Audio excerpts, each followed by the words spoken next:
નમસ્કાર મિત્રો. આજે આપણે એક ઇંગ્લિશ સ્ટોરીને ગુજરાતી ભાષામાં સમજશું. સ્ટોરી છે the king and his daughter. રાજા અને તેની પુત્રી.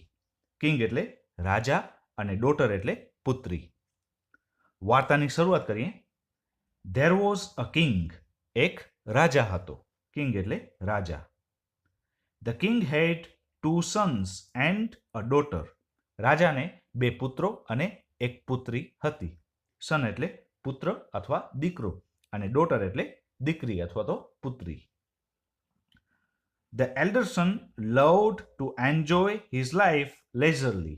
મોટા પુત્રને નવરાશથી જીવન માણવું ગમતું હતું. ધ એલ્ડર સન એટલે મોટો પુત્ર. The elder son loved to enjoy એટલે મોટા પુત્રને માણવું ગમતું હતું. હિઝ લાઈફ એટલે તેનું જીવન.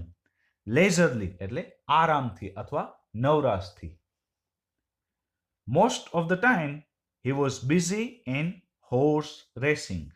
મોટા ભાગના સમયે તે ઘોડાની દોડમાં વ્યસ્ત રહેતો હતો. મોસ્ટ ઓફ ધ ટાઈમ એટલે મોટા ભાગના સમયે. હી was busy in horse racing. તે ઘોડાની દોડમાં વ્યસ્ત રહેતો હતો. બિઝી એટલે વ્યસ્ત અને હોર્સ રેસિંગ એટલે ઘોડાની દોડ. The second son liked hunting. બીજા પુત્રને શિકાર કરવાનું ગમતું હતું. ધ સેકન્ડ સન એટલે બીજો પુત્ર. લાઇક્ડ એટલે એને ગમતું હતું. હન્ટિંગ એટલે શિકાર કરવાનું.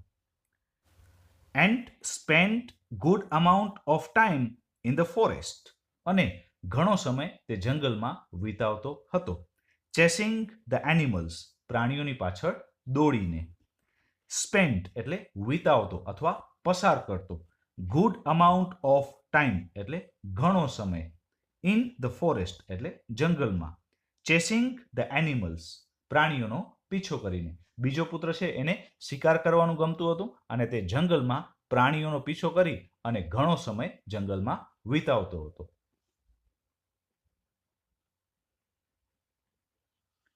The king was getting old. રાજા વૃદ્ધ થઈ રહ્યો હતો અથવા તો રાજા છે એ હવે ઘરડો થઈ રહ્યો હતો. ગેટિંગ ઓલ્ડ એટલે ઘરડા થવું અથવા વૃદ્ધ થવું. So he wanted to decide about his successor. તેથી તે તેના ઉત્તરાધિકારી વિશે નિર્ણય લેવા માંગતો હતો. સો એટલે તેથી. હી વોન્ટેડ ટુ ડિસાઇડ એટલે તે નિર્ણય લેવા માંગતો હતો. ડિસાઇડ એટલે નિર્ણય લેવો અથવા તો કંઈક નક્કી કરવું. અબાઉટ હિઝ સક્સેસર તેના ઉત્તરાધિકારી વિશે. એટલે કે હવે હું મૃત્યુ પામીશ તો મારા પછી રાજા કોણ બનશે? મારા 2 પુત્રો કે પુત્રી? સક્સેસર એટલે ઉત્તરાધિકારી અથવા તો અનુગામી. One day he called his vice minister. એક દિવસ તેણે તેના સમજદાર મંત્રીને બોલાવ્યો. વન ડે એટલે એક દિવસ. હી કોલ્ડ હિઝ વાઇસ મિનિસ્ટર. તેણે તેના સમજદાર મંત્રીને બોલાવ્યો. વાઇઝ એટલે સમજદાર અથવા શાણો અને મિનિસ્ટર એટલે મંત્રી. To discuss about the successor for his thrown. તેની ગાદીના ઉત્તરાધિકારી વિશે ચર્ચા કરવા માટે. ટુ ડિસ્કસ એટલે ચર્ચા કરવા માટે. અબાઉટ ધ સક્સેસર એટલે ઉત્તરાધિકારી અથવા તો અનુગામી વિશે. ફોર હિઝ થ્રોન તેની ગાદીના અથવા તેના સિંહાસનના. થ્રોન એટલે ગાદી અથવા તો સિંહાસન. When the minister came the king asked. જ્યારે મંત્રી આવ્યા ત્યારે રાજાએ પૂછ્યું. Tell me whom should I make my successor. તું મને કહે કે હવે હું કોને મારો ઉત્તરાધિકારી બનાવું? The elder son or younger son. મોટા પુત્રને કે નાના પુત્રને? એલ્ડર સન એટલે મોટો પુત્ર અને યંગર સન એટલે નાનો પુત્ર.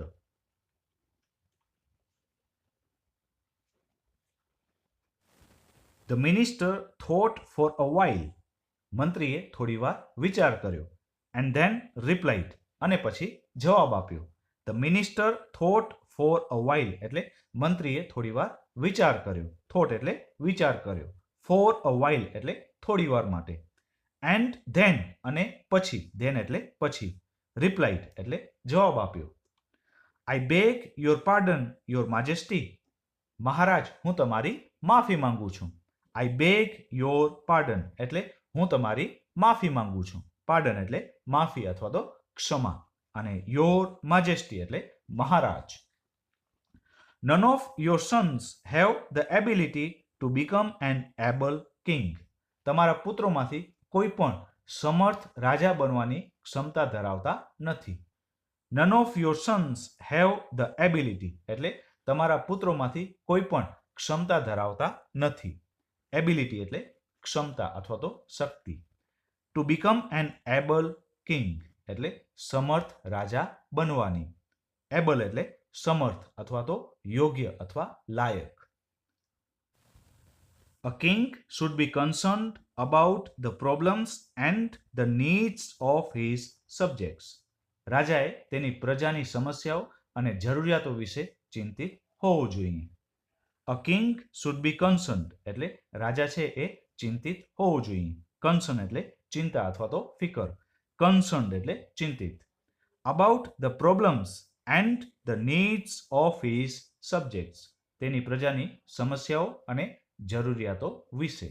પ્રોબ્લેમ્સ એટલે સમસ્યાઓ અને નીડ્સ એટલે જરૂરિયાતો. સબ્જેક્ટ્સ એટલે રાજ્યની પ્રજા અથવા રાજ્યના નિવાસી લોકો. રાજા છે એ તેની પ્રજાની સમસ્યાઓ અને જરૂરિયાતો વિશે ચિંતિત હોવું જોઈએ.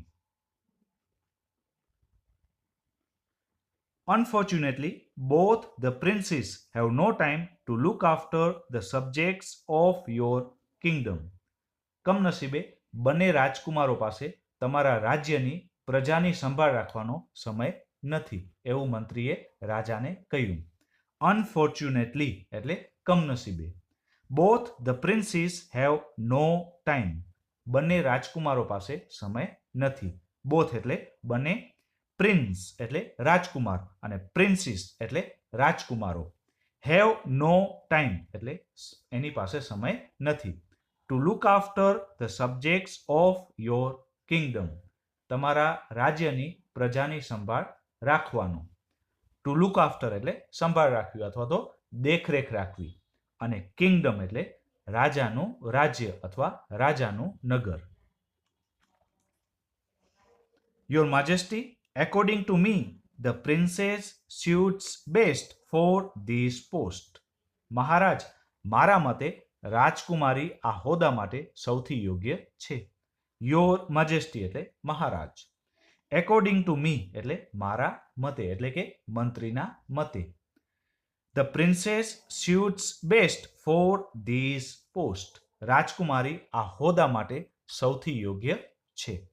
પ્રિન્સેસ એટલે રાજકુમારી. She spends her time with the people of your kingdom. તે તમારા રાજ્યના લોકો સાથે સમય વિતાવે છે. She spends her time એટલે તે તેણીનો સમય વિતાવે છે. With the people of your kingdom. તમારા રાજ્યના લોકો સાથે. People એટલે લોકો. And is concerned about their problems. અને તેમની સમસ્યાઓ વિશે ચિંતિત છે. is concerned એટલે ચિંતિત છે. about their problems તેમની સમસ્યાઓ વિશે. પ્રોબ્લેમ એટલે સમસ્યા. She really works hard for their welfare.